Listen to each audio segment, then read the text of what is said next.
سلامونه ډیرو درنو او محترمو اوریدونکو او لیدونکو، خدای دې وکړي چې روغ او جوړ اوسئ. نن د وخت د مدیریت 8ام درس دی. پر دې خبرې کوو چې څه ډول کولی شو په کم وخت کې زیات کارونه وکړو او هغه کم عادتونه او علتونه دي چې د دې لامل کېږي په کم وخت کې زیات کارونه ترسره کړو. که تاسو غواړئ په خپل ژوند کې بریالي واوسئ، منظم او آرامه پاتې شئ، نو دا درس له لاسه مه ورکوئ. لومړی د انرژۍ مدیریت، د تولید اصلي ځواک. موږ تل وایو چې وخت مهم دی، خو که انرژي نه وي نو وخت هم بې ارزښته دی.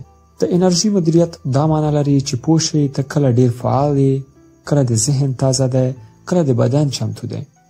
مثال، که ته سهار وختي خوشحاله او آماده وي، نو خپل مهم کارونه لکه لیکنې، مطالعې یا تصمیم نیونې هماغه وخت ترسره کړه. یو ساده مثال، یو زده کوونکی چې هر سهار 6 بجې پاسېږي، لمونځ کوي، یو ګرم چای څښي او 10 دقیقې درس وایي، دا یو انرژي مدیریت دی، ځکه هم ذهن او هم بدن تازه وي.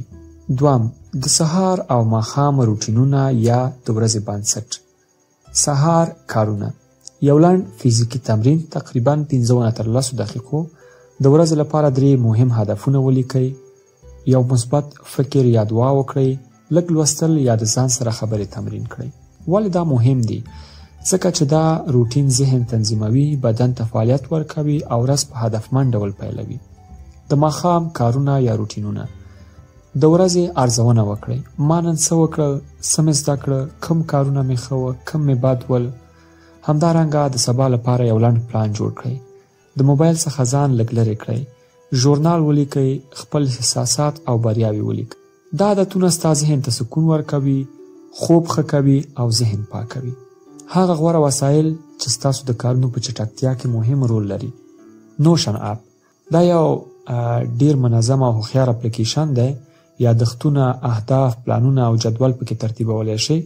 د ښوونځي، پوهنتون یا کاروبار لپاره ډیر مناسب دی. بل فورست اپ ده. که تاسو د موبایل له امله تمرکز له لاسه ورکوئ، نو دا اپلیکیشن تاسو سره ډیره زیاته مرسته کوي.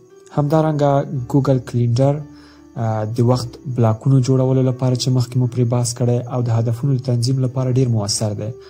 هر ورځ درته یادونه درکوي چې کوم کارونه باید وکړئ. نو له ګوګل کلینډر په هکله په یوټیوب کې ډېرې ویډیوګانې شته، هغه کتلی شئ او له دغه مهم اپ څخه د خپل وخت په تنظیم کې استفاده کولی شئ. اضافي تکتیکونه د ذهن جوړونې لپاره. لومړی، منطقي وقفې اخیستل. هر 2 ساعته وروسته 15 دقیقې پوره استراحت وکړئ.